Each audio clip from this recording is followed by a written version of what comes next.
Hey everybody, welcome to the Black Sheep Props channel. I'm Steve and I'm here to teach you the tips, tools, techniques, and materials for building your very own super cool EVA foam props.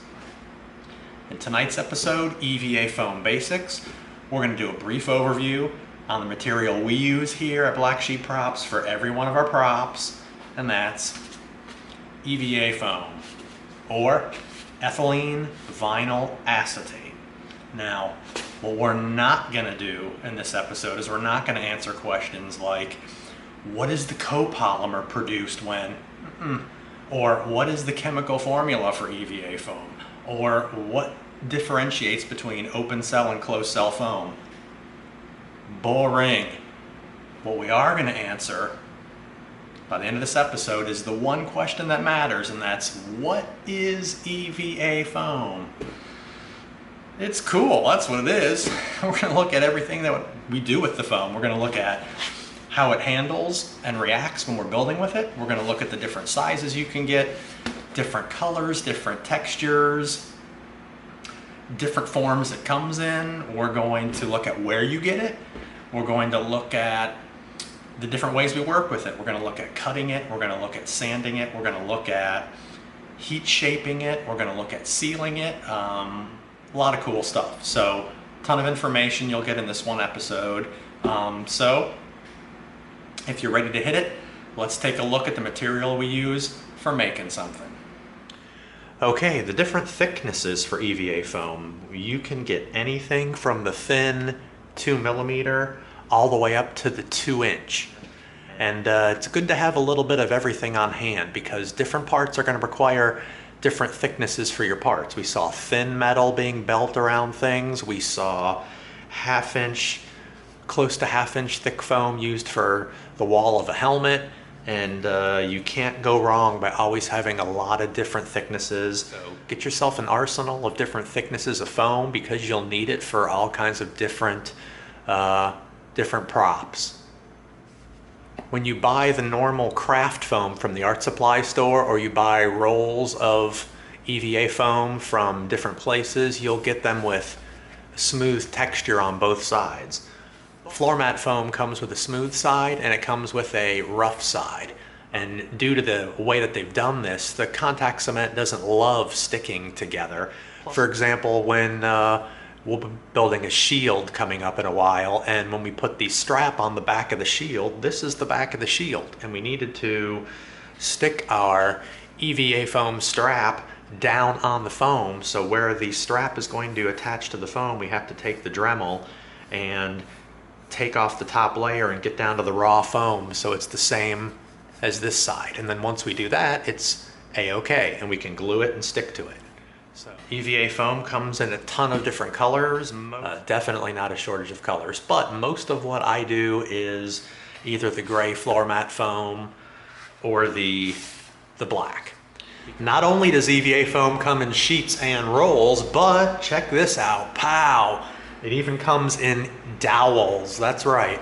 These are so handy for many different things. When you need a barrel for something, when you need a canister of something, when you need tubes or hoses in a costume you're making, these are so cool. And you can also use these for perfect circular buttons and knobs or rivets. You can literally slice pieces off just like you would on a stick of salami. These are super handy. Awesome. Definitely buy yourself some EVA foam dowels. EVA foam comes in a variety of different sizes. Small sheets from the arts and crafts store. You can get the 2-foot by 2-foot floor mat foam squares. You can get them in sheets as big as 24 by 60. That's like poster size, and that is totally awesome. They go all the way up to these beautiful, super thick 2-inch sheets, and those bad boys come in like 2-foot by 2-foot. That's a big, giant piece of foam right there. Okay, now you can buy this foam in a variety of places. Most of the floor mat foam that you'll get will be from your local hardware stores. I buy mine at my local Lowe's. They also have it at Home Depot, and I believe they also sell the EVA floor mat foam at a lot of the auto parts stores like AutoZone and things like that. The thinner craft foam you can buy from any arts and crafts store. I buy mine from my local Michael's. We also have AC Moore here. But the place where I buy 95% of my foam, I buy from a place in Texas called TNT Cosplay. They specialize in making foam for cosplay prop makers, and it is the bomb. Excellent quality, they jam. So again, if you go and you buy from TNT Cosplay, tell them that Steve from Black Sheep Props sent you. All right, when it comes to cutting EVA foam, I use 3 different methods. I use the X-Acto knife, I use the box cutter, and I use the bandsaw, which is off of the camera. So when you're using the thinner foams and you're going to be doing anything detailed, an X-Acto knife goes through foam like butter. You can even use an X-Acto knife when you start getting up into the thicker foam, like the 6 and 8 millimeter stuff. You can still go right through this stuff. But when you start getting into the half-inch stuff, like for helmets and all that, you can use the X-Acto blade because it does go all the way through. And sometimes I will use it for parts of a helmet, but when it gets to the thicker foam, I like to use a sharpened box cutter, because when you use the box cutter and it's sharpened, you know, just like the X-Acto knife, it goes right through the foam like butter. And it's also good when you're doing curves. You can go right through your foam like so. When you want to cut bevels and you want to tilt your knife on an angle and you want to curl around with your knife on an angle, really super nice bevel cuts out of it. Whew, the 1 inch and the 2 inch stuff, that's pretty dense stuff. So what I'll do with that is I will move these bad boys over to the bandsaw, because the bandsaw will cut through any thickness you have, and it will stay perfectly on a 90-degree angle, so you won't get any accidental beveling.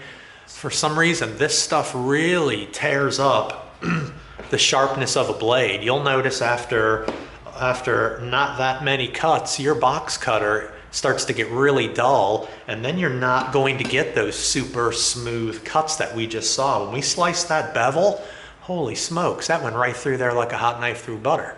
But if your knife gets dull, it's going to drag, it's going to tear the foam, you're not going to get smooth cuts. So that's why you definitely want to make sure that when you're doing any foam cutting, you have a super sharp blade if it's your box cutter or if it's your X-Acto knife.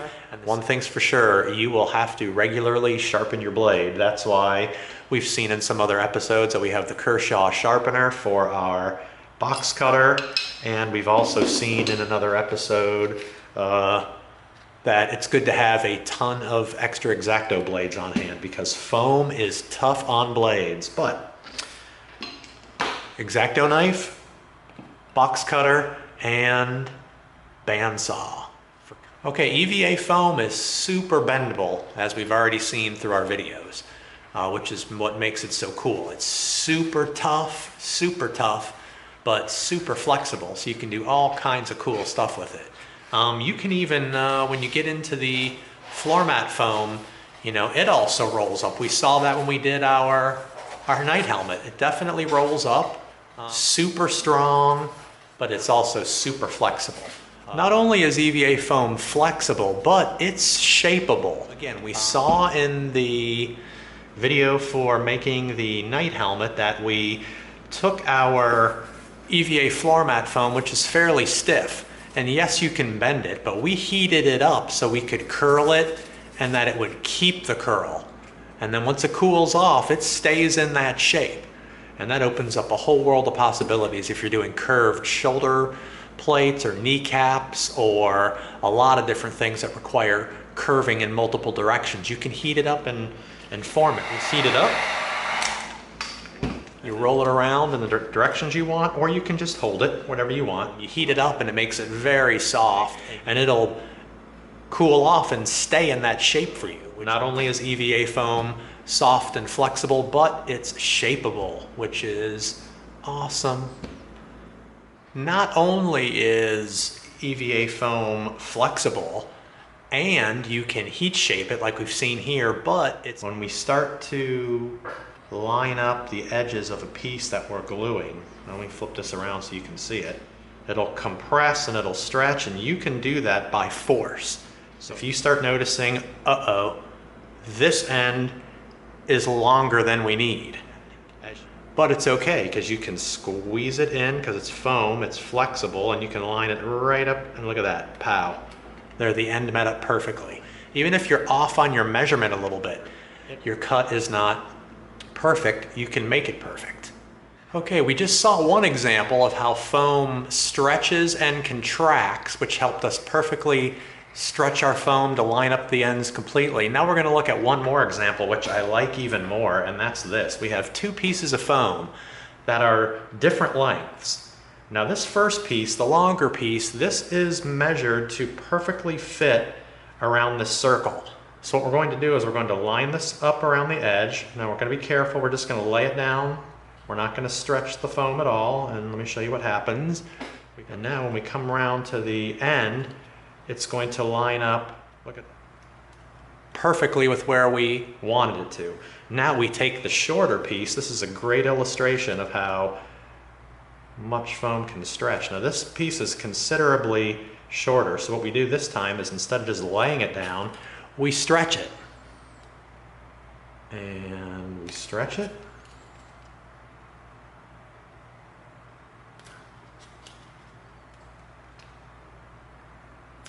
Stretch it, and we stretch it, and look at this. Lines right up at the end like that, and goes down because it stretches. Look at that, perfect. Great example of how elastic foam is. You can have it a little bit too long, and you can attach the end and squeeze it in place. You can have it perfectly measured and lay down perfectly straight, or you can have it way too short and you can stretch every bit of the way and have it line up perfectly. Okay, now we're going to look at the fact that foam is sandable. We're going to show dremeling the edge, and we're going to show sanding it with the sanding sticks, and obviously before we do that, use dust mask. And you can use a really rough bit, which is going to tear off a lot of material.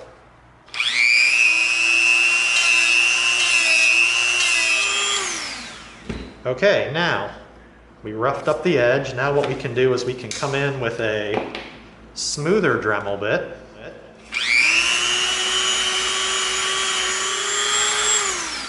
Okay, so that took it down to a smoother level. Now what we're going to do is we're going to come in with our sanding sticks. We're going to start with our 220. Now we're going to come in with our 320.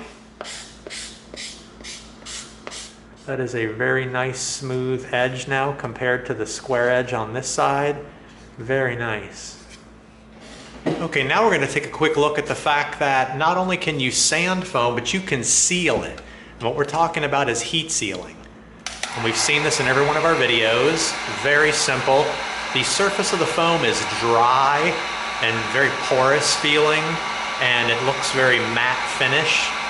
Doesn't have a gloss to it, but when you get the heat gun going, here's an example of how after we sand it, what we're going to do is we're going to come in and we're going to hit right on here and see if you can see this changing in the video. See that? Look at how that's glossing over. You see on the foam there how it's turning to gloss?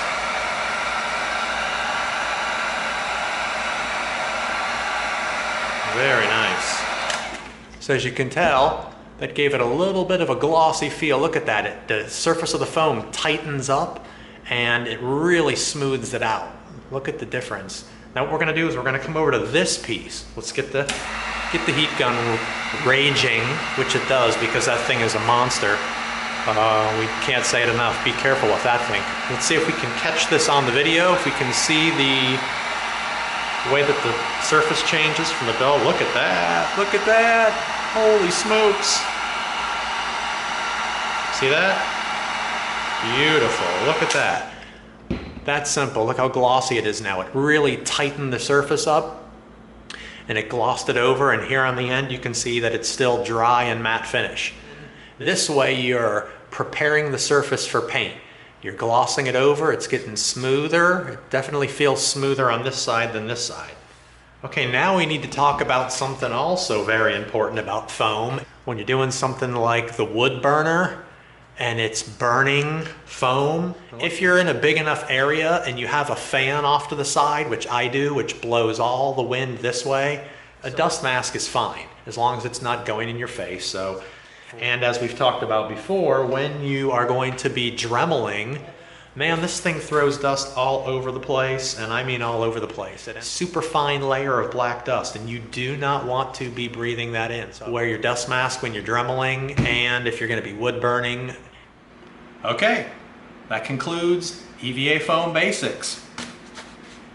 We took a good look at EVA Foam, the ins and outs of it, how to work with it, how easy it is to work with, how forgiving it is, that you don't have to be perfect with what you're doing. You can stretch, you can contract, you can bend. It's very easy to work with, super friendly material. So hope it was informative. Hope you liked it. If you did, give us a like, share it with a friend, and subscribe to this channel. And together we're going to go step by step through a lot of cool builds so that you get the props you deserve. Thanks for coming. See you next time.